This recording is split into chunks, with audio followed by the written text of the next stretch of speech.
Imhotep, Bekanefer, soyez les bienvenus dans cette nouvelle plateforme qui est celui de la renaissance de la résistance panafricaine que nous appelons les Ra Nef Naket Sematarui. Ra, c'est le soleil. Nef Taket, c'est la résistance, c'est l'ensemble, la résistance, la force. Et Sematarui, c'est ce que nous appelons les États-Unis d'Afrique. Aujourd'hui, dans cet élan de renaissance, dans l'introduction même d'Ira Nef Naket et dans sa présentation au peuple Kouch Kamit Congo, à tous ceux qui font partie du mouvement de la renaissance, de la compréhension, de la régénération du cadre divin Kouch Kamit Congo, nous allons proposer un raisonnement qui se lance dans ce que nous appelons les domaines de l'économie. Et les domaines de l'économie, dans la langue Congo, on dit les Kinza, les Kinza ou les Kibota. Kinza, c'est-à-dire l'économie, comment faire l'économie. Parce que l'économie est une question de gestion du ménage. L'économie est très importante parce qu'elle détermine les grades de développement du peuple, du point de vue de la pensée, parce que l'économie ne se trouve pas seulement au niveau des échanges, mais elle commence déjà du point de vue de la pensée. Comment pensons-nous les Kinza? Comment pensons-nous l'économie? Comment nous la percevons-nous? Quelle utilité a-t-elle cette fonction? Quelle est son influence, son impact sur la marche culturelle? Eh bien, nous ne pouvons pas donner des réponses sans avoir étudié la matière, sans avoir développé la matière. Néanmoins, aujourd'hui, nous ne nous pointons pas pour faire un cours, mais pour développer un raisonnement. Le raisonnement est celui lié au Kinza. Qui dit Kinza, qui a destination intérieure. L'Inza, c'est le monde intérieur. C'est-à-dire, c'est la gestion du monde intérieur, compris ici dans l'essence continentale. Aujourd'hui, dans les Kinza, nous allons voir les Kinza dialoposo, c'est-à-dire l'économie raciale. Alors, c'est un mot qui peut faire sauter les gens de la chaise. Mais attention, l'économie n'existe réellement que sur le plan racial. Parce que quand vous allez en Asie, les meilleurs accords commerciaux sont signés entre Asiatiques. Ce n'est pas avec les Européens, c'est entre Asiatiques. Entre la Chine et la Corée, entre la Chine et le Vietnam, entre la Chine et l'Afghanistan, ainsi de suite.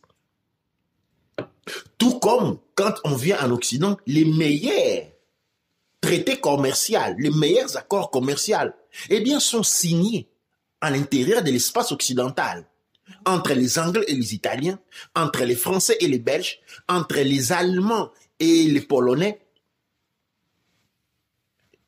et dans leur sphère de conquête, entre leur sphère de conquête représentant les États-Unis d'Amérique, l'Australie, le Canada. Eh bien, nous avons affaire avec une gestion économique typiquement raciale. Parce que quand on dit le monde occidental, ok? Mais attention, quand on dit le monde occidental, quelle est la référence? La référence est raciale. Quand on dit le monde asiatique, eh bien, la référence est raciale. Eh bien, quand tout le monde fait ce qu'il fait, la puissance des autres nations est déterminée par leur prise de positionnement catégorique sur le plan racial. Mais, quand un Africain parle des races, on lui pointe les doigts. Tout simplement parce que l'on ne veut pas que le monde africain se développe. C'est tout. Ce n'est pas une question d'idéologie. Non. Il faut savoir qu'on doit réaliser qu'un frein économique sur le développement a été mis sur l'Afrique. Au point où, par exemple, nous avons, quand je dis l'Afrique, je veux dire l'Afrique en général. Et ici, je vais énoncer un concept. Quand nous parlons de la Martinique, quand nous parlons de la Guyane, ok, et quand nous parlons de la Jamaïque, quand nous parlons de l'Haïti, eh bien, ce sont des extensions de l'Afrique. Parce que, attention, on parle de la Martinique comme un territoire français. Attention, c'est un territoire colonial français, tout comme la Côte d'Ivoire, les Congo-Brazza, les Cameroun sont considérés à même titre des espaces coloniaux français. Mais nous savons que l'identité de ces pays est celle africaine. Et donc, quand nous arrivons à la Guyane, à la Martinique, au Nouveau-Papouas, nous allons à la Jamaïque, ce sont des territoires africains. Et j'étais en train de parler avec ma moute Myrlène Bodo de la Guadeloupe, qui m'a appris quelque chose qui m'a laissé bouche bée. Alors, la Guadeloupe a un grand territoire et ils dépendent économiquement à 100% de la France. C'est-à-dire, ils n'ont pas les droits de faire de l'agriculture. Non, ils ne peuvent pas faire l'agriculture pour la simple raison que tout ce qu'ils consomment doit venir de la France. Absolument de la France. Ils ne sont pas autorisés à faire l'agriculture au point où ils ont même oublié comment on fait ça. C'est normal. Même l'eau à boire. La Guyane regorge, la Guadeloupe regorge des espaces intérieurs. C'est un île, mais il y a des espaces intérieurs où il y a de l'eau potable. Ils n'ont pas le droit de les toucher. Parce que l'eau doit venir de la France. Là où c'est pollué, encore plus pollué. Exactement. Et quand il y a un jour de retard, de livraison, des denrées alimentaires en provenance de la France à la Guadeloupe, eh bien, c'est la panique. Et je sais que c'est les cas de la Trinidad et toutes les îles que nous avons là, qu'ils soient françaises ou anglaises, c'est là exactement la même situation. Mais nous devons quand même insister sur le fait que les Anglais, les Anglais ont la main un peu plus légère que par rapport aux Français. Les Français, quand la France vous colonise, vous êtes détruits jusqu'à la moelle épinière. L'Anglais s'occupe de ses intérêts, mais n'est pas tellement dans cette destruction culturelle. Moi, je dirais que ça dépend de point de vue, parce que si on regarde, par exemple, aujourd'hui, quand on parle de l'économie, on parle de l'économie, il y a les pays de tiers-monde, par exemple. Il y a les pays de tiers-monde, donc on parle des économies de première classe, et puis il y a l'économie du tiers-monde. Donc, ça veut dire, donc, ils ont globalisé le monde pour dire qu'il y a le tiers du monde qui... Ils ont séparé les pays en tiers. Un tiers, oui. Maintenant, ils ont pris les pays qu'on appelle les pays de tiers-monde. Donc, ça veut dire les pays pauvres. Non, ça dit quand on parle des pays, quand l'expression tiers-monde signifie pays fragmenté, espace culturel fragmenté, parce que l'Europe... Mais c'est aussi parce que cet espace fragmenté, quand on les calcule, ça prend plus ou moins, selon leur calculation, ça prend le tiers du globe aussi en même temps. Et donc, le problème avec ça, c'est quoi? C'est que dans ces pays, comme tu dis, on a parlé de la colonisation et tu as parlé de la colonisation anglaise et française, comment ça dépend? Moi, je dirais que ça dépend. Parce que, par exemple, quand on regarde des espaces comme l'Australie, il n'y a pas eu de colonisation, il y a eu une extermination. Oui, c'est ce que j'allais dire. Il n'y a pas eu de colonisation, il y a eu une extermination. C'est ce que je dis. Avec l'Angleterre. Au Canada, il n'y a pas eu une colonisation, il y a eu une extermination. Et puis, on a pris le pays des gens et c'est fini. Entre guillemets, et c'est le Mexique, c'est les seules parties qui ont résisté jusqu'à un point. Mais aujourd'hui, si vous regardez, il y a encore des réserves pour les natifs du territoire. Et quand on part en Amérique ou on part en Australie, on va te dire, les immigrants illégaux, retournez chez vous. Vous êtes des aliens, retournez chez vous. Mais en même temps, en Australie, aujourd'hui, on réalise que le peuple qui connaissait les connaissances de comment éviter les grands feux, comme on les a vus aujourd'hui, on les a exterminés. Donc les feux, il est parti, il a tué, comme on dit, la moitié d'1 million d'animaux. Pourquoi? Parce que justement, on les a exterminés. Donc il n'y avait personne pour donner l'information, pour aider. Et non seulement ça. Et en même temps, comme on parle de l'agriculture, donc l'agriculture, elle est pas permise dans le sens où les terres sont devenues très arides. Et c'est comme ça que ça peut prendre feu facilement. Mais toutes ces informations-là, ça fait partie de cette économie-là. Et je pense que c'est une très bonne introduction dans le sens où le monde aujourd'hui doit réaliser que dans l'économie, il y a plusieurs segmentations. Et donc, ça veut dire qu'il y a les groupes de pays qui sont groupés entre eux. Eux, qu'est-ce qu'ils veulent? Ils veulent rester dans leur chiffre, ils veulent rester là. Et pour rester là, ils détruisent les économies des autres. Pourquoi ils le font? Simplement parce qu'après les indépendances, en moins de 10 ans, le Nigeria, le Congo et tous ces pays dans les années 70, c'était des pays qui avaient des monnaies très fortes. Si on entre entre les années 70, vers la fin des années 60, les années 70, la plupart des pays en Afrique avaient une monnaie très forte. Le Nigeria était beaucoup plus développé que la plupart des pays européens, par exemple. Absolument. De l'économie. Absolument. Le Congo de l'époque avait une industrie beaucoup plus développée que celui du Canada. Parce que justement, il s'agissait des implantations coloniales, des exploitations. Même quand on rentre réellement...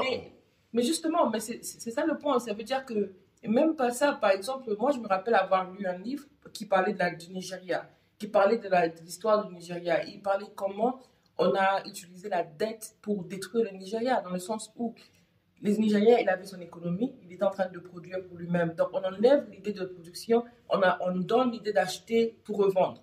Et maintenant le problème, c'est que quand tu achètes, il y a un problème avec la marchandise, tu la perds.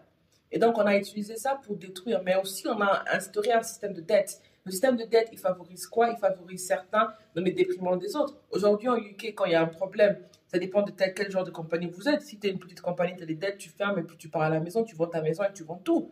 D'autres compagnies, les grandes compagnies, quand il y a des dettes, non seulement les managers et les directeurs sont payés une fortune, des millions de pounds, mais aussi le gouvernement sort de sa poche gouvernementale dans toutes les taxes qu'il a collectées des gens pour venir aider ces compagnies. Donc les banques, ils ont été aidés par le gouvernement. Quand ils ont eu trop de dettes à payer, le gouvernement est venu insérer de l'argent dedans. Donc au final, c'est que quand on parle, comme tu disais, quand on parle de l'économie, quand on parle du fonctionnement, on a l'impression de prendre les informations écrites sur papier, mais on devient aveugle à la réalité autour de nous.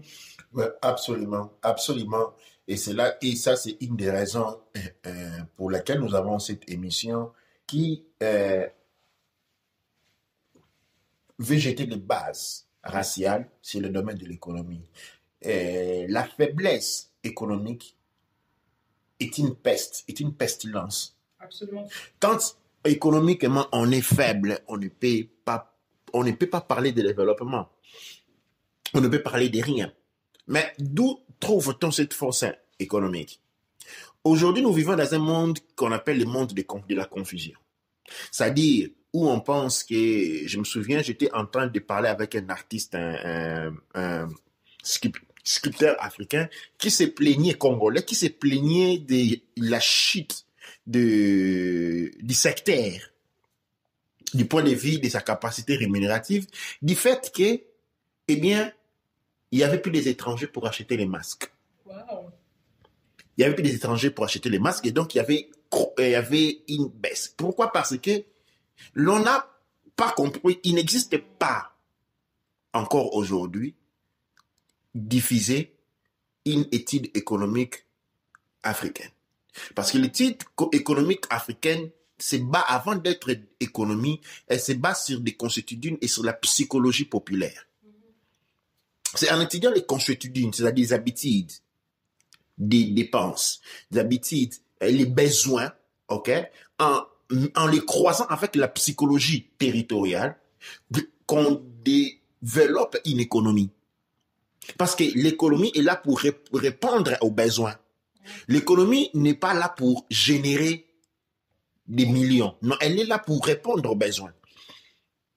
Et pour que l'économie puisse faire cela, il doit être local. Maintenant, toutes les compagnies qui ont existé, qui ont une renommée, se sont développées culturellement ou familièrement.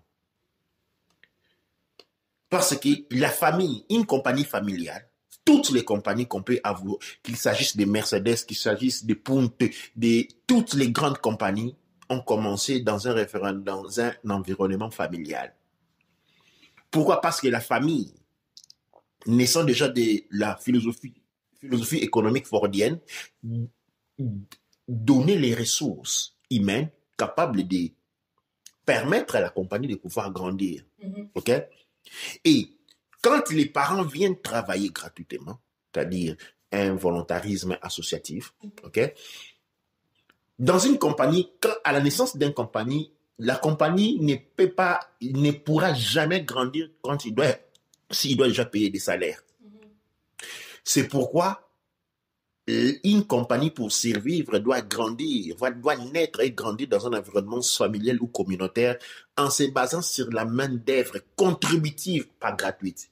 Parce que là, on parle généralement de gratuité ou de volontarisme, mais il s'agit d'une contribution. Dans le sens que, c'est comme quand on construit une maison. On n'y habite pas la maison aussi longtemps qu'elle n'est pas finie. Tous participent à la construction de la maison. Et après, tout le monde va y dormir. Okay? Donc, dans la société, c'est comme construire une maison. Une personne ne peut pas construire une maison pour que tout le monde vienne habiter à l'intérieur, parce que c'est ça l'idée qui s'est propagée aujourd'hui. Une personne fait une compagnie et tous viennent trouver du travail à l'intérieur. Cela équivaut à une personne qui construit une maison et 50 personnes viennent habiter à l'intérieur. Non, c'est impossible. Il faut contribuer avant tout à la construction de la maison, à l'édification de la compagnie. C'est seulement quand la compagnie a grandi, a développé une certaine stabilité, que maintenant elle peut offrir des revenus. Elle peut offrir des salaires. Absolument. Moi, j'irais encore à aller plus loin. Il n'y a pas longtemps, on a vu les photos de Amazon, quand Amazon a commencé. Si je ne me trompe pas, c'était en 1999, 1999 pour certains. Donc, qu'est-ce qui s'est passé quand Amazon commence? On montre les photos de Amazon aujourd'hui, comment c'était, et versus quoi Amazon est devenu. Dans le sens où Amazon a commencé, on montre un gars qui avait un petit office dans sa maison, même avec Google, avec beaucoup de compagnies, Microsoft et tout, ça a commencé dans un garage. Et moi, j'irais même à dire que c'est sont des compagnies qui commencent avec le soutien familial. Pourquoi? Parce que le fait même d'avoir une compagnie dans la maison, c'est déjà un soutien familial. Pourquoi? Parce que pour qu'une personne puisse avoir une compagnie dans la maison et que cette compagnie puisse vraiment grandir, ça veut dire que tous les éléments de la maison, qu'ils soient petits ou grands, contribuent. Parce que ça veut dire si papa travaille ou maman travaille dans la maison, les enfants, ils jouent ailleurs. Ou encore, pendant que l'autre travaille, l'autre peut-être cuisine ou nettoie la maison. Quand les enfants dépassent un certain âge, ils commencent aussi à apprendre à faire des petites choses déjà. Absolument. Des nettoyages, des choses comme ça, des mises en place. Absolument. Les enfants développent ça. Donc, et c'est l'école de la professionnalité. Tous les éléments sont contribués. Et c'est ça qui est des valeurs qu'on a perdues aujourd'hui. Parce qu'on a perdu l'identification de ces valeurs-là. Parce que qu'est-ce qui se passe? C'est parce que quand une personne commence en ce sens-là, il y a la maison qui est contribuée d'abord. Et donc, il a la maison familiale qu'il utilise pour aider. C'est la première contribution. La deuxième contribution, comme tu dis, c'est les personnes qui aident sans pour autant aider directement, mais qui aident indirectement, dans le sens où ils te facilitent la tâche à faire ton travail. Et puis la troisième, tu as les personnes qui viennent écouter ton idée, te donner du support et t'encourager à partir. Ensuite, on vient aux personnes qui vont venir t'aider à faire des choses. Par exemple, quand si tu n'as pas une voiture, te donner une voiture pour t'aider à te déposer quelque part. Ou encore une personne qui peut venir maintenant aller parler avec toi ou ajouter quelque chose que toi, tu n'as pas. Donc, par exemple, si tu dois aller faire une présentation, quelqu'un qui vient et dit que non, je veux venir passer la journée avec toi, donc je vais parler aux gens. Pendant que toi, tu parles à quelqu'un, moi, je peux t'aider à regarder tes choses. Parce que qu'est-ce qui se passe quand tu pars aujourd'hui, c'est ça qui est triste. Parce que je me rappelle, dans les années 90, moi qui ai grandi dans les années 90, je me rappelle que quand tu voyais une personne qui commençait son activité, il y avait la personne qui commençait son activité, et puis il y avait toujours une autre personne à côté. Un ami, un parent, quelqu'un qui le connaissait. Qui venait aider. Cette personne-là ne venait pas... Pour être payée. Pour être payée, parce que cette personne, elle avait son propre système de soutien pour elle-même. Mais cette personne-là, c'était le genre de personne qui... Quand tu lui parles, souvent, ils vont te répondre gentiment, poliment. Et quand tu poses beaucoup de questions, il va dire que moi, je suis ici pour le supporter. Donnez-moi 2 secondes. Comme ça, quand il aura fini à parler avec l'autre, il va venir parler avec vous. Mais entre-temps, il vous entretient en même temps. Comme ça, quand vous allez parler avec le responsable de l'activité, vous ne vous sentez pas laissé à vous-même.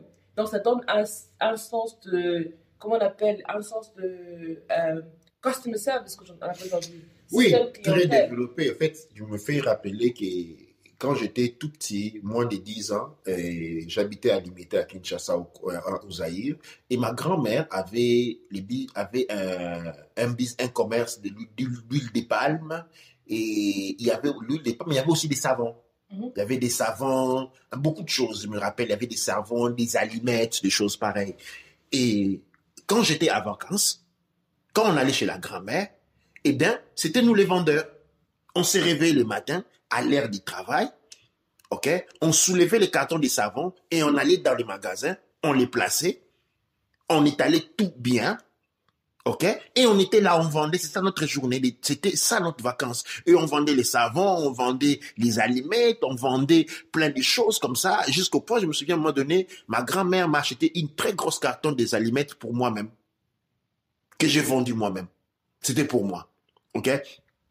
Et vous voyez, il y a cette notion-là qui nous échappe. Qui nous échappe. Comme vous avez signalé, il y a des fois, vous commencez un business et vous m'avez fait revenir dans la tête des souvenirs. Et il y avait toujours chez ma grand-mère qui disait, ah, vous vous souvenez de telle maman? Elle a commencé à vendre telle chose. Prends l'argent, va acheter. Pourquoi? Parce qu'il y avait cette idée-là de la construction. Pourquoi est-ce qui s'est passé? J'allais dire ça plus tard, mais je vais dire ça tout de suite. Dans une société, dans toute société qui se reconnaît en tant que société, parce que société signifie organisation des femmes et d'hommes. Et dans une organisation des femmes et d'hommes, il y a des intérêts poursuivis.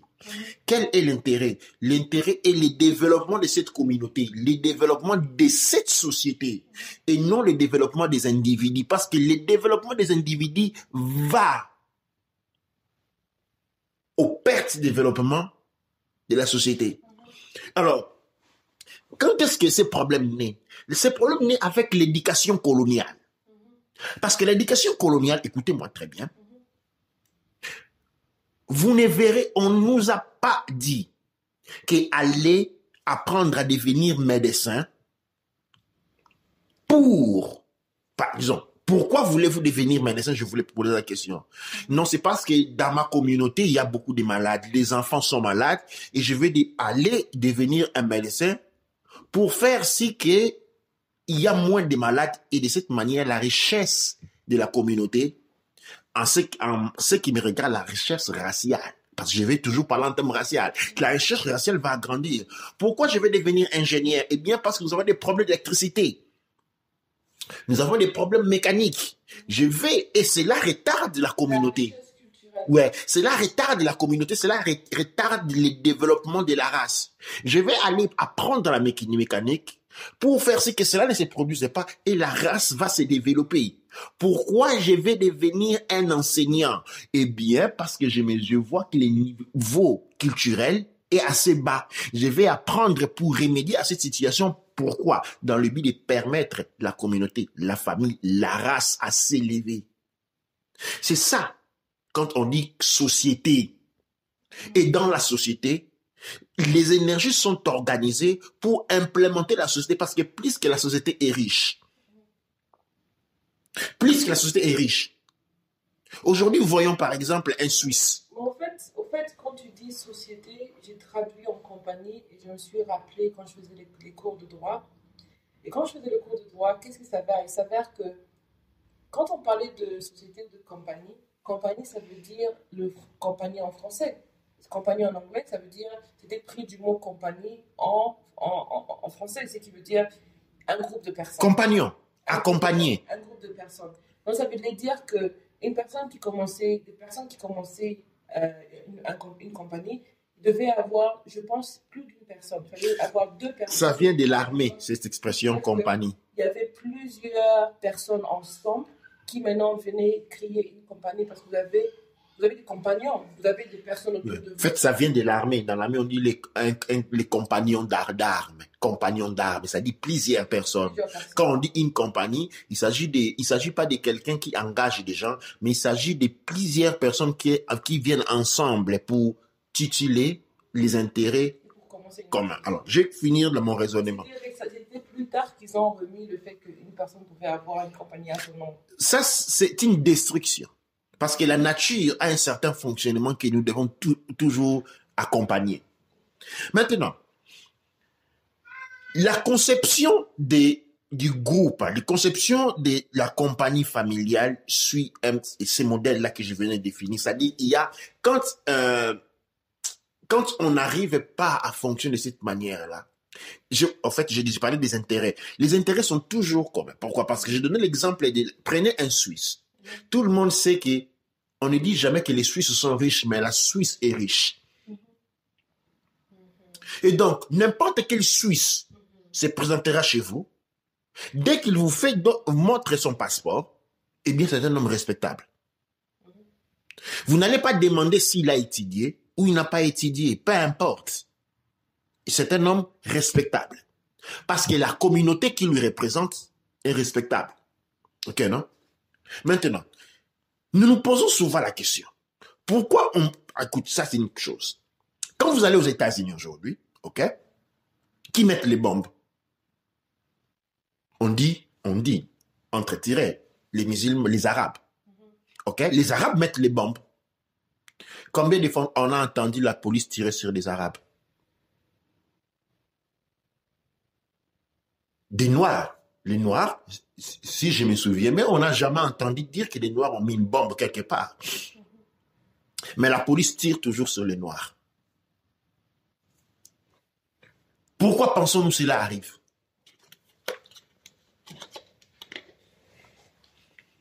Pourquoi pensons-nous que c'est très fort. Moi, je dirais que c'est une induction mentale, donc c'est une éducation. C'est comme on parlait de l'éducation où on éduque les gens à penser de cette manière. Et donc, les gens, ils arrivent à cette manière. Et donc, c'est dans l'imaginaire d'un policier, on lui a fait l'induction. Donc, c'est que dès qu'il voit, s'il y a un problème, si vous appelez la police dans votre maison, vous êtes noir, vous appelez la police en Amérique, et il faut directement vite vous identifier comme le propriétaire de la maison, sinon on peut tirer sur vous, dans votre maison même. En fait, on ne vous croit même pas. Je me souviens quand Obama avait été, les mêmes jours où il avait été, un professeur d'Harvard, un homme de 85 ans, a été arrêté devant sa maison par la police pendant c'était un homme âgé, il avait des confusions. Le voyant qu'il était en train de confondre quelle clé, la police est intervenue, descendue, on l'a arrêté tout de suite. C'est arrivé au poste de police, bien menotté, qu'on va découvrir que non, en fait, c'est un poste d'université et cette maison-là, devant laquelle il avait été arrêté, était sa maison.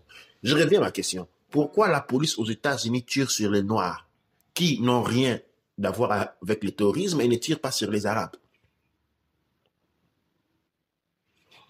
Venons en Angleterre, allons en France, en Belgique. La prison est pleine de Noirs. Mais encore là, les terroristes, ce ne sont pas des Noirs. Jusque-là, on n'a pas encore connu les terroristes noirs.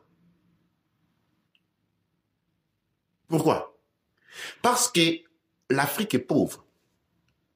Là où la perception que le monde a de l'Afrique, quand on fait voir l'Afrique à la télé, on fait voir des endroits malsains. Et là, je m'apprends par exemple aux comédiens africains. Les comédiens africains sont des gens qui vivent dans de très belles maisons. Dis-moi. Mais quand ils doivent faire de la comédie africaine qui va tourner partout dans le monde, c'est dans les poubelles qu'ils font ça. Et ils ne comprennent pas que l'imaginaire qu'ils envoient autour, la perception qu'ils laissent de l'homme noir, c'est un homme pauvre. Mais quand il est un homme pauvre, ça signifie qu'il n'est pas respectable. Et comme tu n'es pas respectable, si c'est une poubelle, mais qui va se demander quand on a tué quelque chose qui vit dans la poubelle? Un rat de poubelle qu'on tue, ça intéresse quelqu'un. Et c'est pourquoi la police aux États-Unis tue sur les Noirs. C'est une question pas seulement du racisme, mais plutôt de la perception que nous donnons. C'est-à-dire quoi? Le racisme est aussi alimenté par le manque de développement communautaire. Le manque de développement de la société communautaire africaine crée une perception, une image de pauvreté répugnante que les autres refusent. Et là, justement, justifie l'action de ceux qui sont racistes parce qu'ils disent, écoute, j'ai tué quelque chose qui ne vaut rien. Et les mauvais regards qu'on a, les insultes qu'on a, naissent de cette faiblesse-là. Et c'est pourquoi je vais insister sur le plan économique. Parce que, comme j'ai parlé au début de l'artiste qui dit qu'il faut vendre aux Belges, ça, toute l'économie, les bases d'une société, c'est l'économie locale. Quand vous avez un produit que localement vous ne consommez pas et qui est consommé à l'étranger, vous n'êtes pas stable. Il n'y a pas de stabilité. Et nous l'avons vu dans ces jours ici. Quand vous allez vendre, quand vous allez demander un prêt bancaire, on va vous demander de donner votre donnée de vente. OK? Vous allez penser qu'ils vont aller voir combien vous vendez. Non. Ils vont aller voir à qui vous vendez. Et quand, prenons une situation d'une société qui, lui, est une société africaine, ok, mais dont sa clientèle est 80% la clientèle étrangère, et la clientèle locale ne consomme que les 20%, même si l'étranger lui donne un facturat de 1 million de dollars, eh bien, nous avons devant une société qui n'est pas stable. Pourquoi? Parce que les dynamiques internationales peuvent changer en tout moment, pendant que les dynamiques domestiques ne changent pratiquement jamais. Cette société-là est instable. Pourquoi? Il s'agit que quelque chose change au niveau des lois internationaux, par exemple le Brexit ou n'importe quelle chose, pour que ces ventes croulent du jour au lendemain. Cependant, une société qui, de l'autre côté, au lieu de faire 1 million, ne fait que 50 000.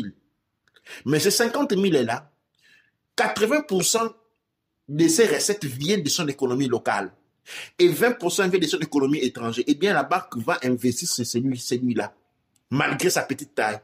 Pourquoi? Parce que lui, là, même si les dynamiques extérieures changeaient, les dynamiques internationales changeaient, et lui, là, il va perdre les 20%.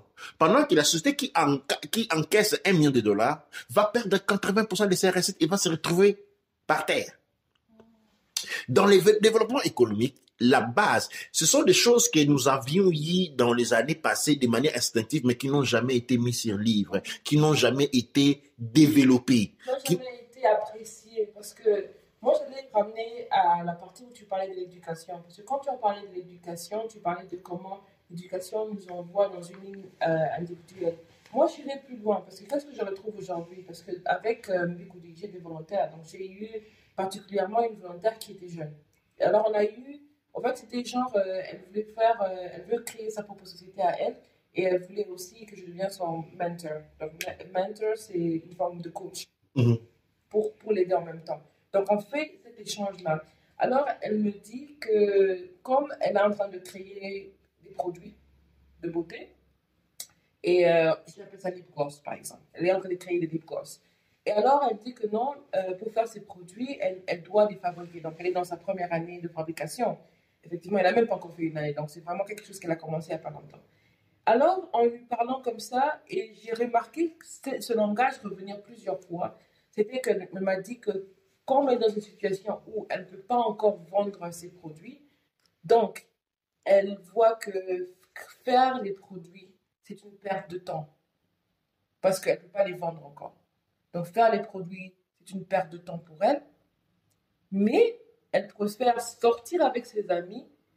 Au moins, quand elle fait des photos pour mettre sur Instagram, dans sa page Instagram, elle a des likes et elle a des personnes qui la suivent pour ce qu'elle est en train de faire.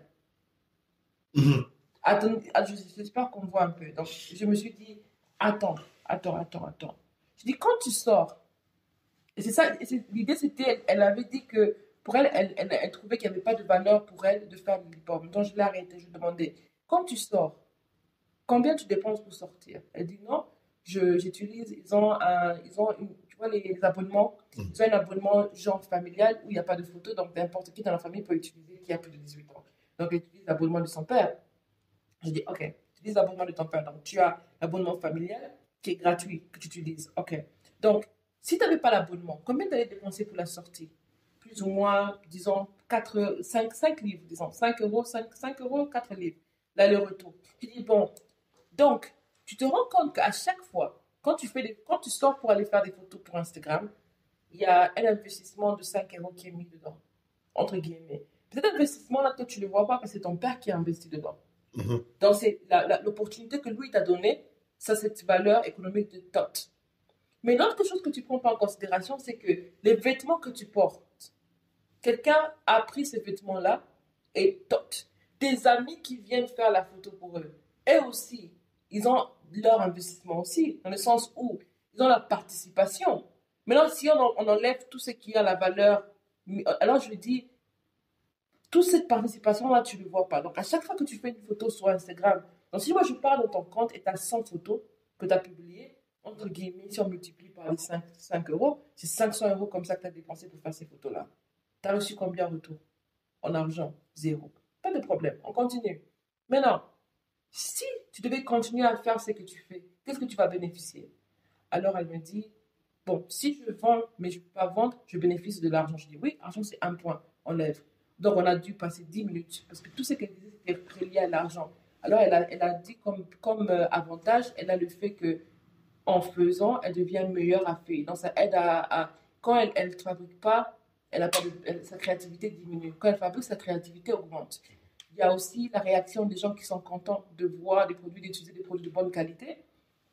Mais il y a aussi le point où elle fait plus de recherches, donc son information grandit, elle s'épanouit, elle fait beaucoup plus de choses. Alors je lui dis, écoute, l'argent c'est un point.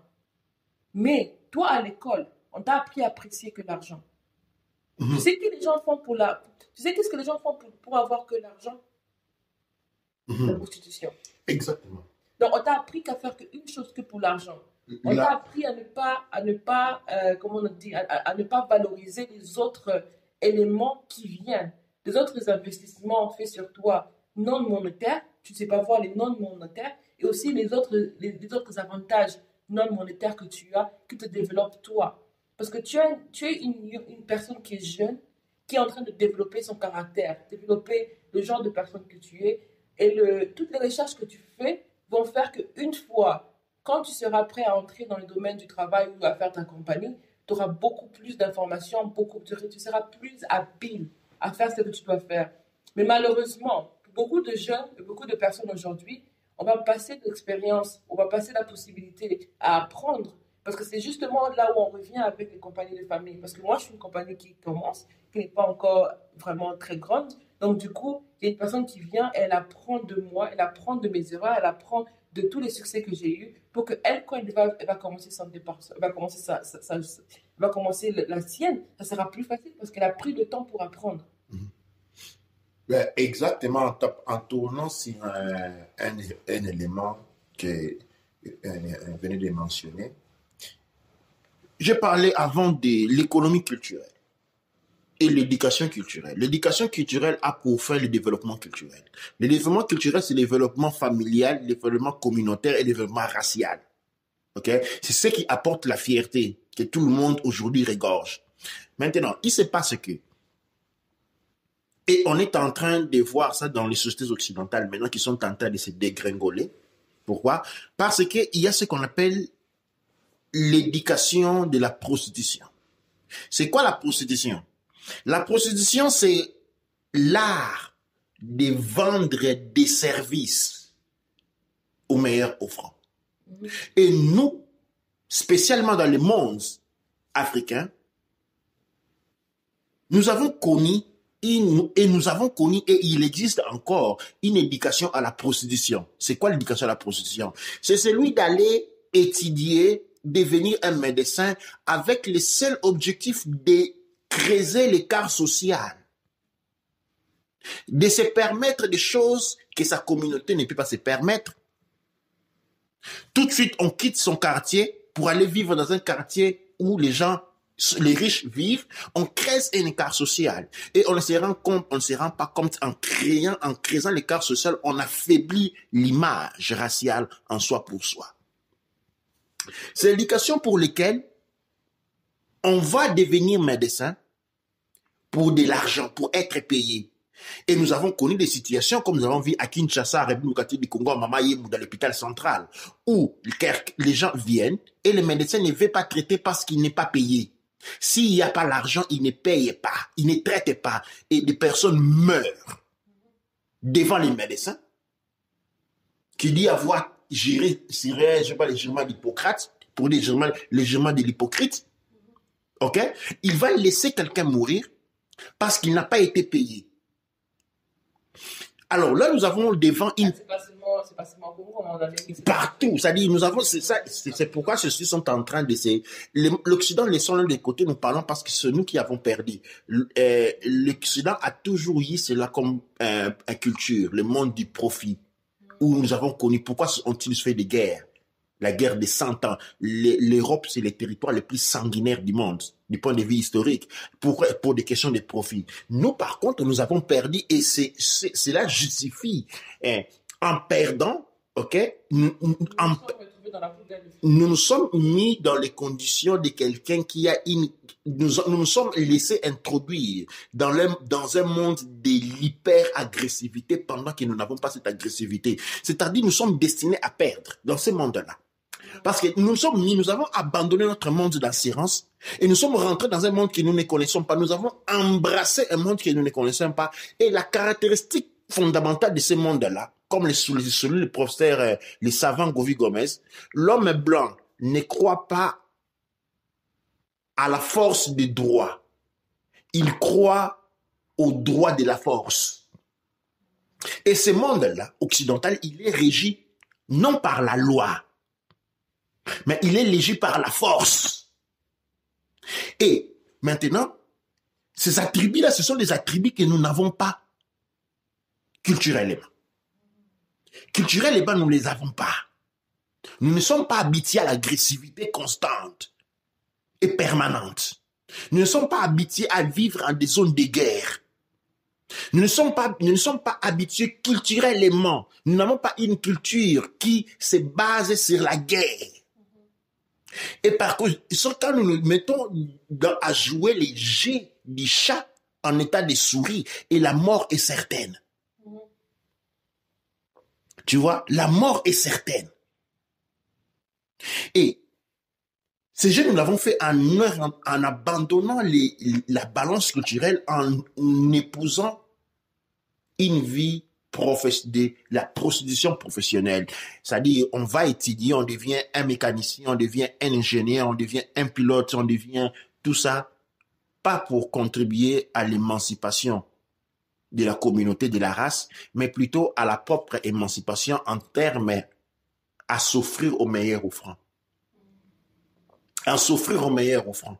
Et ça, c'est de la prostitution. Ça, c'est de la prostitution. À l'opposé, et c'est là où l'exemple que tu donnes, que vous avez donné, rentre, parce qu'il dit, non, je vais mettre mon image sur Instagram. C'est même pas que je vais parler sur Instagram, je vais juste mettre mon image. Et nous savons qui met les images autour. Quand la vente d'images est une vente de prostitution. Okay? C'est un service que tu donnes, d'une certaine manière. Okay? Et c'est ce monde-là, dans ce monde-là où nous sommes plus faibles, parce que cela affaiblit. Cela nous affaiblit considérablement. Et je l'ai dit ici, qu'aucune compagnie qui a des bases qui s'enracinent dans sa communauté ne peut survivre 10 ans. Aucune.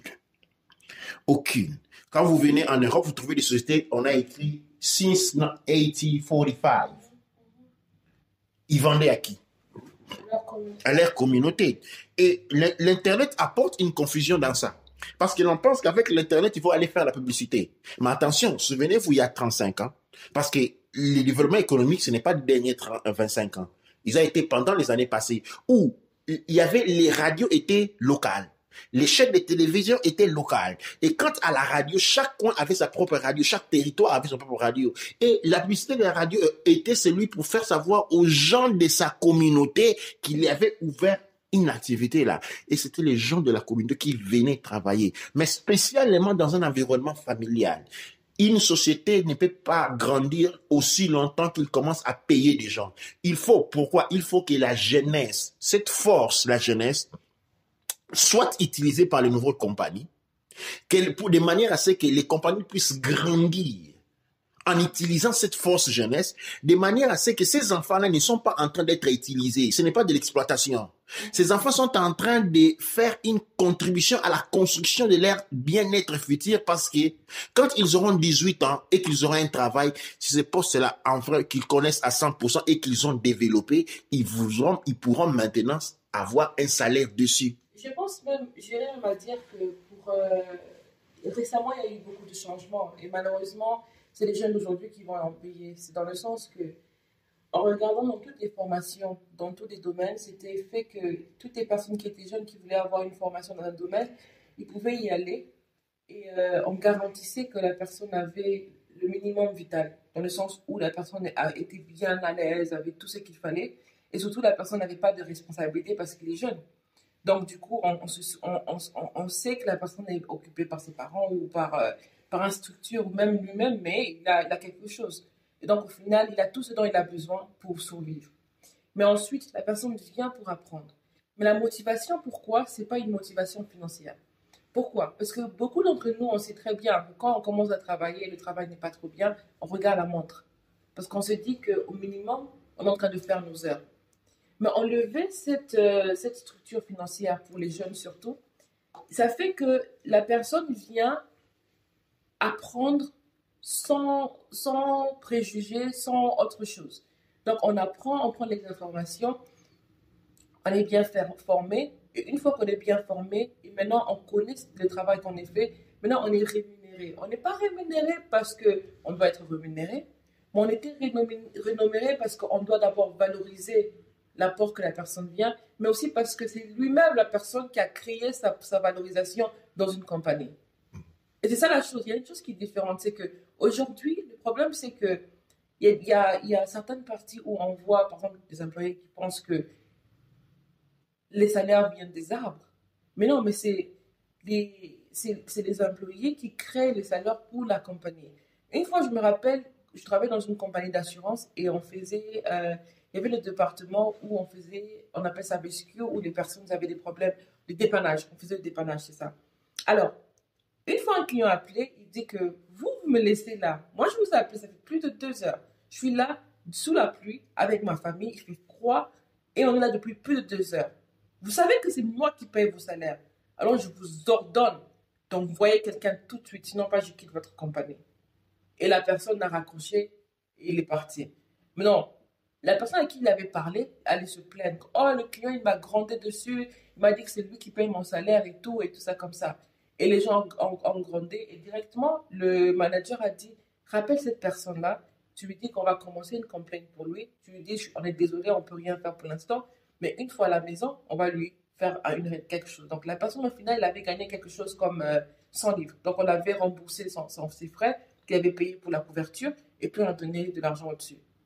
Et après, beaucoup de choses s'étaient passées comme ça. Et les clients, et nous qui faisons du service, donc mes collègues n'étaient pas contents.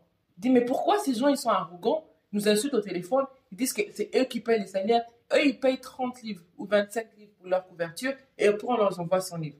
L'autre, il paye, au maximum, c'était 150 pour la couverture. Moi, on les envoie de l'argent pendant qu'ils payent très peu pour la couverture. Alors, une fois, les managers, ils ont fait un meeting de tout le monde. Ils ont dit, vous savez pas une chose, c'est que ces clients-là que vous dites qu'ils sont méchants avec vous, que vous insultez là comme ça, c'est eux qui payent vos salaires. Cette personne-là qui t'a appelé, c'est lui qui paye ton salaire. Si lui, il n'avait pas besoin de notre service, tu n'allais pas être ici aujourd'hui. Oui, il a raison, c'est lui qui paye son salaire. Mais quand il te dit que je paye ton salaire, il parle selon lui et d'autres personnes comme lui qui représentent. Parce que si lui, il se fâche, il part dire à sa famille qu'il s'est fâché parce qu'on l'a maltraité. Il part dire à tous ses amis, toute sa localité, toute sa communauté qu'il a été maltraité. Ça veut dire qu'on perd toute cette zone-là directement. Et donc, ça veut dire qu'on n'a plus besoin de 3-4 de vous, comme ça. Et donc, ce jour-là, c'était marrant parce que, entre guillemets, tout le monde le savait, mais avoir ce discours nous a fait rappeler au fait que la valeur d'une personne. Et c'est ça, beaucoup de personnes ne comprennent pas ça. Parce que même si une personne vient vous soutenir avec des centimes, cette personne représente la globalité de tout le monde. Maintenant, le problème, c'est que les jeunes qui viennent ont beaucoup de temps. Je ne dis pas seulement les jeunes, parce qu'il y a des personnes aussi, ce pas des jeunes qui pensaient comme ça. Il y a des personnes de tous les âges. Mais le problème, c'est que sans avoir une éducation particulière, et surtout une éducation de formation, les jeunes pensent que c'est l'employeur qui doit payer. Donc, les gens pensent que c'est l'employeur ou c'est la compagnie qui doit payer. Qui doit payer son salaire pendant que tu dois construire. On construit. La société est une plateforme qui te met dans la position de construire. Et de t'expérimenter. Et la meilleure manière de se construire est que, regardez par exemple, retournons sur l'exemple que j'ai donné de moi-même. J'avais la possibilité, ma grand-mère pouvait tout simplement me laisser jouer pendant toute la journée et rien apprendre. Rien apprendre du tout. Mais pendant ce temps-là, je n'ai pas joué. j'étais en train de vendre, j'étais en train de faire des commerces, j'étais en train de faire des services. Et à ces services-là, tu dois présenter les produits, tu dois expliquer tel produit c'est pour tel produit c'est tel produit. Tu dois prendre l'argent, calculer mentalement, ok, et remettre l'échange. Et une fois que tu as fini ton service, tu vas compter ton argent toi-même. On était des enfants, on avait moins de 10 ans. C'est-à-dire, tu vendais pendant toute une journée et puis et pour nous, c'était un jeu. Et même pas ça, la chose à comprendre, c'est que la personne qui te place là, justement, la personne qui te place là, et beaucoup de gens ne comprennent pas, c'est que si cette personne est en train de faire ce travail-là, elle va le faire plus vite, elle va avoir plus de rapports. Donc, je peux dire qu'elle va avoir plus de ventes, d'être plus rapide, elle aller parler à plusieurs personnes, elle aller faire plusieurs choses. Mais en mettant une personne là, au fait, c'est elle qui t'a donné l'opportunité d'apprendre. Une opportunité. Et ça fait grandir.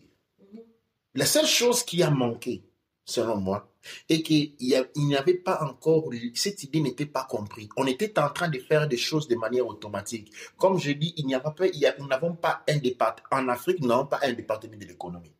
Alors, ceux qui sont aux universités, qui sont en train d'étudier l'économie, sont en train d'étudier des notions d'histoire économique exogènes, étrangères, qui n'ont rien à voir avec notre histoire, parce que nous n'avons pas une économie. C'est-à-dire, des situations comme laquelle devaient être étudiées, et par exemple, aider les gens comme ma grand-mère à l'époque, on dit, OK, maintenant, vous pouvez établir une compagnie, au lieu de les faire sommairement comme ça,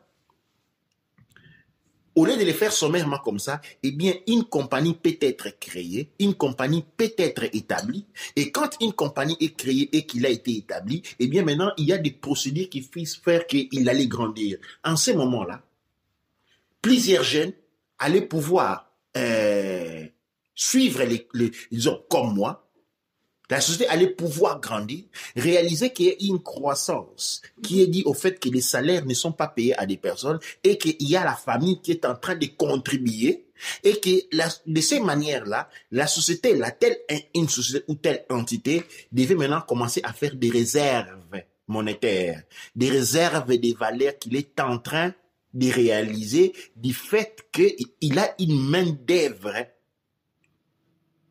contributive. Je ne vais pas parler des main-d'œuvre gratuites. Je parle de main-d'œuvre contributive.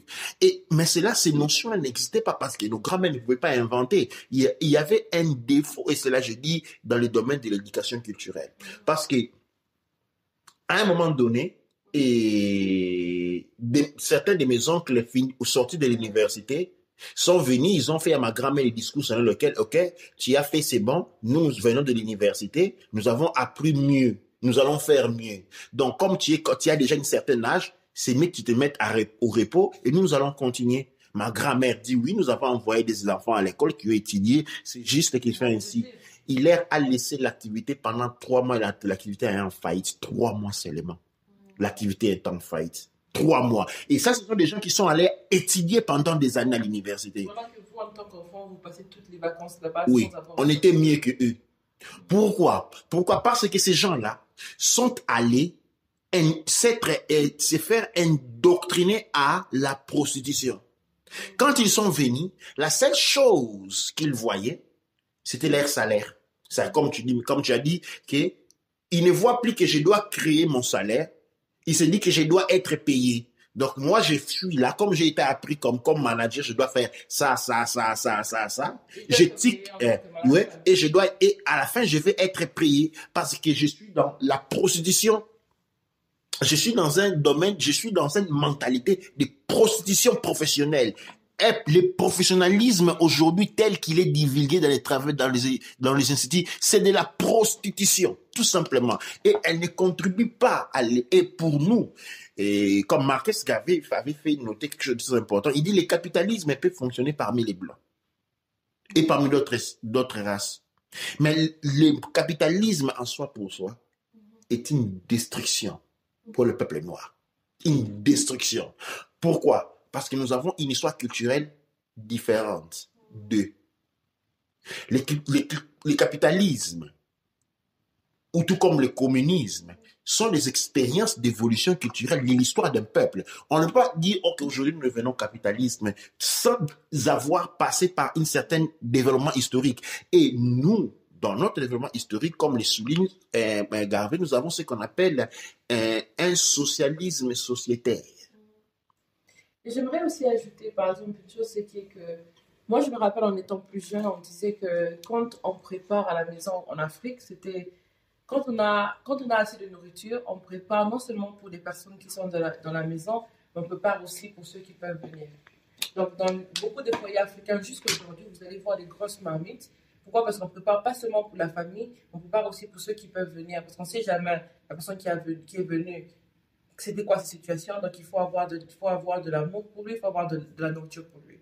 Et ça... Mais non, pourquoi je dis ça? On va discuter dessus aussi, c'est que en même temps, ça signale quelque chose. Ça signale que... Et c'est ça aussi dans les compagnies familiales, il y avait ça aussi. Il y avait le point où on mange ensemble aussi en même temps. Maintenant, si on revient en Europe, qu'est-ce qui se passe? Quand il y a beaucoup de nourriture, qu'est-ce qu'on fait? On jette. On jette? En Europe, on jette la nourriture? Oui. Et vous n'avez même pas droit d'aller prendre ça. Ces nourritures doivent les grandes compagnies alimentaires telles que McDonald's, KFC, ont des normes, ont des lois, des règles obligées pour lesquelles... Qui sont poussées eux-mêmes dans beaucoup de cas en même temps. Quand la nourriture n'a pas été vendue, elle doit être jetée. Et détruite. Détruite. Elle ne va pas, ce n'est pas que chacun va prendre un paquet à porter chez lui, elle doit être jetée et détruite. Et ce que vous dites est très, très, très important dans ces concepts le mot m'échappe déjà, quand vous avez parlé de l'économie disons, vous avez parlé de quelque chose que j'ai entendu dire, puis ça, c'est là, m'a échappé encore. Bon. Quand on mangeait ensemble? Non, avant ça, dans les concepts, vous avez volé un élément là sur lequel j'ai voulu intervenir. Bon, la pensée s'est échappée là-dessus. Mais retournons, nous avons un problème aujourd'hui de tous ces éléments que nous avons définis aujourd'hui tournent sur un élément très simple. Le concept racial. Aujourd'hui, tout le monde, comme j'ai dit au début, tout le peuple du monde se développe sur base raciale. Les Asiatiques sont sur une base raciale. Les Européens, nous l'avons vu, nous ne pouvons pas les nier. Nous sommes les seuls à ne pas les faire. Et cela nous coûte. Quand nous allons partout en Afrique, tout le monde veut consommer occidental. Tout le monde veut consommer des produits qui viennent de l'Occident. Et il n'y a pas meilleure manière de parler d'autodestruction que celui-là. Moi, j'aimerais même ajouter qu'il y a, comme tu dis, le gars qui faisait les masques, il dit que l'Europe n'achète plus les masques. Mais alors, qu'est-ce qui se passe? C'est parce que pour beaucoup de produits, et même les produits Bikoudi étaient un des produits pareils, c'était que nos produits dans la communauté noire n'étaient pas vus, n'étaient pas valorisés, jusqu'à ce qu'on a eu la communauté végane, la communauté blanche, qui a commencé à acheter nos produits. C'est à ce moment-là que la communauté noire a commencé à regarder les produits aussi, dans certains cas, pour la majorité. Alors, ça, nous sommes toujours devant une problématique, c'est-à-dire ces gens-là qui achètent, ces noirs-là qui achètent des produits Mbikoudi parce qu'un blanc l'a acheté, sont on appelle des acheteurs inconscients. Et les acheteurs inconscients ne font pas économie parce qu'ils sont en train de suivre un mouvement. Et dès que ce mouvement-là change, il change aussi. C'est dont on a besoin. On a besoin des acheteurs conscients. C'est-à-dire, des acheteurs conscients sont des militants de la cause raciale noire. Parce qu'aujourd'hui, comme aujourd'hui, toutes les causes personnelles, étatiques, patriotiques, nationalistes sont perdues. La seule cause aujourd'hui qui se signale est la cause raciale. Et il faut développer sur les plans racial.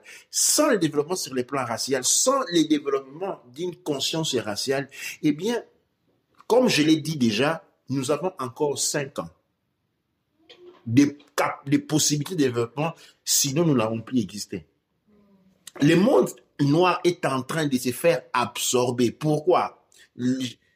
Pendant très longtemps, le monde noir a été utilisé comme machine ottomane, c'est-à-dire on nous a enlevé la culture.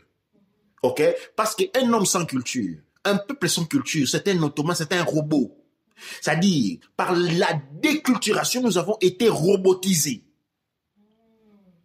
OK? Oui, c'est ça. Quand on enlève ta culture, tu es un automate, tu es un robot. Nous avons été robotisés.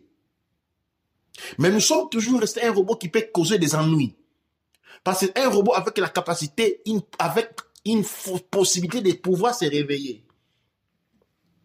Et aujourd'hui, qu'il existe maintenant les vrais robots capables de faire cela, dont le contrôle est total, eh bien nous avons une guerre sur le monde noir. Et nous sommes en train de le voir partout. Et nous ne pouvons gagner cette guerre-là quand nous ne développons pas, mais aussi sur le plan économique. C'est à l'idée me retourner. Quand vous avez introduit l'idée d'un maman qui préparait en pensant que les autres vont venir. Mais ça, c'est un principe économique. Et nous avons des professeurs académiques en Afrique qui ont enseigné pendant des années, jamais écrit de livres, cependant, ils ont vu devant et tous les jours de leur vie cette manifestation économique et ils ne l'ont jamais notée. Ils ne l'ont jamais développée. Parce que, c'est là où j'arrive, tout cela porte à ce qu'on appelle la haine raciale. Marcus Garvey, le tout premier président des États-Unis d'Afrique, il avait signalé en 1930. Et il avait anticipé que la situation du noir pouvait sortir du cadre du simple mimétisme et déboucher sur la haine raciale. Et aujourd'hui, nous sommes rongés intérieurement par la haine raciale. Parce qu'une personne qui préfère acheter chez la compétition, ok? C'est-à-dire, pour qu'un enfant puisse décider, préférer aller dormir dans la maison du voisin que celui de son père, c'est parce qu'il a un problème avec son père. Il est son père, il a de la haine vers son père. Et un homme qui décide, une personne qui décide d'aller consommer ce qui est étranger par rapport à ce qui est sien a une haine raciale. Et la haine raciale avait été anticipée par Marcus Garvey à être la cause de la débâcle du monde noir. Et aujourd'hui, 97% des Noirs sont consommés par une haine raciale. Une haine raciale profonde. Et c'est pourquoi les Ratef Naket, c'est Mataroui né pour résoudre ces problèmes. Et nous allons devoir explorer toutes les voies, toutes les directions. L'économie est importante. L'économie locale est fondamentale. Et toute société africaine doit travailler sur la capacité de mobiliser l'économie locale. Notre peuple est inconscient et c'est notre devoir de les rendre conscients. Nous devons travailler sur l'éveil de la conscience sur le plan économique local et racial. En allant vers la conclusion, je vais maintenant passer la parole à notre Mout Mbiku pour lui qui gère une compagnie qui a des caractères, qui est né sur une idée de sociétaire. Je vais poser des questions. Quelle est la contribution de la communauté, étant d'abord une compagnie congolaise? Quelle est la contribution, non pas seulement en termes d'achat, mais en termes de travail contributif de la communauté congolaise dans un premier temps et la communauté noire dans un second temps, sur des volets, capacité contributive, c'est-à-dire aider quand je parle de la famille en première lieu, c'est qui vient dire, ok, je vais venir travailler pour aider la société à grandir de manière gratuite, ok, et sur le niveau des ventes. Et l'autre point, quel est le poids? Qu'est-ce que cela a comme impact dans le développement de la société? C'est-à-dire... C'est que la question, c'est basée sur ce qu'on a ou ce qu'on aimerait avoir. C'est ce qu'on aimerait avoir. En fait, Douane-Etia, c'est une très bonne question et Douane-Etia, finalement, parce que avec ça, je commence par dire qu'avec Mbikoudi, si je n'ai pas eu certaines personnes qui ont, d'une manière ou d'une autre, été volontaires, qui ont assisté Mbikoudi, je n'allais pas être ici aujourd'hui. Parce que dès le début, je n'étais pas en mesure de me payer moi-même pendant la première année ou pendant plusieurs années. Donc, j'ai dû avoir des personnes autour de moi. Donc, il y a eu plusieurs personnes en fait. Au début, il y avait, je valorisais même les personnes à qui je donnais des produits gratuits parce que pour moi, c'était des cobayes qui testaient mes produits, qui me faisaient confiance pour commencer. Donc, c'était vraiment des personnes qui me donnaient leur feedback et tout. Et maintenant, là où on est avec Bigoudi, la première chose que je valorise très beaucoup, c'est des personnes qui reviennent pour dire bravo, félicitations pour le travail. On aime beaucoup ce que tu fais, surtout le fait qu'il y a le nom Bigoudi qui est valorisé. C'est le nom, surtout pour ceux qui disent que merci pour avoir repris le nom Bigoudi. Parce que beaucoup de gens, ils me demandent c'est quoi Bigoudi. Je leur explique pourquoi j'ai pris le nom et qu'est-ce que ça veut dire, qu'est-ce que ça veut dire pour moi et qu'est-ce que ça veut dire pour nos ancêtres d'avoir repris ce nom, de l'avoir redonné sa gloire. Okay. Alors, l'autre chose, c'est aussi des personnes qui, je reconnais que c'est pas tout le monde qui peut acheter les produits à leur prix à tout instant, par rapport au fait qu'on a des familles, on a des choses à faire. Mais j'apprécie beaucoup, par exemple, les gens qui partagent le message, qui en parlent, qui encouragent, mais encouragent aussi publiquement, par exemple, donc faire un post pour encourager, pour faire ce partage-là. Maintenant, en même temps, il y a une chose que j'aime beaucoup, c'est quand, par exemple, il y a eu quelques jeunes qui sont venus, que les mamans ont envoyés. Et ça, je dois reconnaître qu'il y avait Nelvi qui est venue de Londres, qui est venue jusqu'ici pour voir comment on travaille. Elle nous a assisté dans un des workshops que je fais où j'apprends. Nelvi, c'est la fille de maman Néné. Maman Néné, oui. Elle est venue, maman Néné. Néné Adoula. Non seulement la maman nous a supportés, mais ils nous ont supportés, ils ont acheté des produits, mais ils ont aussi envoyé Nelvi. Donc Nelvi, elle est venue pour voir comment on travaille, pour voir la réalité de l'entreprise. Et c'est ça que je demande. Je me demande jamais et je n'attends jamais que ceux qui ont plus de 35 ans puissent comprendre la réalité de ce que je passe. Mais je demande pour toute personne qui a moins de 35 ans de nous approcher et au fait de dire, moi je pense qu'avoir une compagnie c'est comme ça, comme ça, comme ça. Selon toi, qu'est-ce qu'il y a? Même cette discussion avec les jeunes, ça me donne l'opportunité aussi de donner en retour aux jeunes. Parce que avec Mbikoudi, le point c'est de redonner en retour aux jeunes et d'enseigner les jeunes, comme tu dis, de donner aux jeunes cette possibilité de voir comment les choses se passent pour de vrai, au lieu qu'ils puissent faire une éducation à l'université et ressortir comme des aliens qui ne comprennent pas la réalité, en réalité qui sont lancés dans les travaux. Parce que pour beaucoup de nous, quand on est dans les travaux, on doit vous donner un training, on doit vous faire une formation parce que vous ne comprenez rien, malgré que vous avez étudié dans le domaine. Et justement, il y a ça. Mais le plus grand, c'est vraiment, comme je dis, celui qui est d'avoir des personnes qui nous approchent et qui nous parlent. So, des fois, c'est même parler pour comprendre effectivement ce qu'on est en train de faire, venir parler et venir avoir ce partage-là. Mais en même temps, c'est comme ça que je dis, je suis vraiment très contente et je remercie beaucoup de personnes qui ne me connaissent pas, ont entendu parler de Bigoudi, parce qu'ils ils reconnaissent le nom de leurs ancêtres dedans, ils reconnaissent une action de leurs ancêtres dedans, et directement, ils partagent le message. Et donc, ça, c'est une collaboration qui est une contribution que je ne sais pas comment remercier pour ça.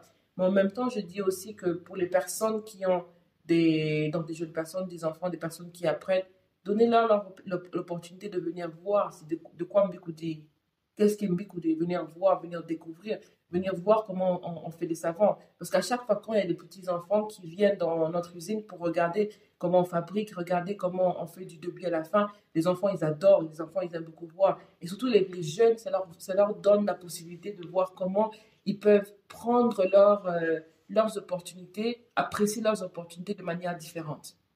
Et donc, je pense que en même temps, je sais que je suis partie dans la partie qui est vraiment dans l'optique pour aider les jeunes, parce que pour moi, mon point numéro 1, c'est de voir le développement des jeunes, de voir des jeunes qui vont être en mesure de faire ce qui m'a pris 3 ans, de le faire en 1 année. De voir des jeunes qui peuvent prendre tout ce qui m'a pris 10 ans à faire, de les voir faire plus rapidement. Parce que si moi j'ai marché dans le rocher, ça m'a pris du temps, c'est pour que la personne qui viendra après moi, le fera plus rapide. Vous allez voir dans beaucoup de montagnes, les gens qui ont exploré les montagnes, qu'est-ce qu'ils font?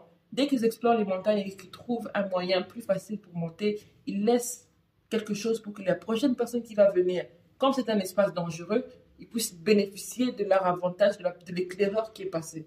Donc moi, je me vois comme un éclaireur, mais le problème, c'est que le travail de l'éclaireur, il n'est que possible que s'il y a des personnes qui viennent écouter ce message et qui viennent prendre et qui prennent l'information pour leur aider dans leur développement. Toi, Nettia. Doua Nature, merci d'avoir été avec nous et nous concluons cette émission avec un message sur un message des races. L'amour de la race n'est pas la haine, parce que généralement c'est là on porte beaucoup de confusion là-dessus. Et comme je l'ai déjà indiqué, le monde s'est développé sur base raciale. Les Asiatiques ont des collaborations, des partnerships sur base raciale, comme les autres Occidentaux. L'Union européenne a été créée sur base raciale, ainsi de suite. Et donc, il est important que le monde africain, le monde noir réalise que la seule possibilité de développement est sur base raciale. Et sur base raciale, il faut développer une économie raciale. Et une économie raciale passe à travers la création des sociétés, des cadres qui peuvent animer l'économie. Et pour cela, il y a besoin d'une démarche raciale bien précise. Doua Nietzsche, nous nous trouvons à la prochaine.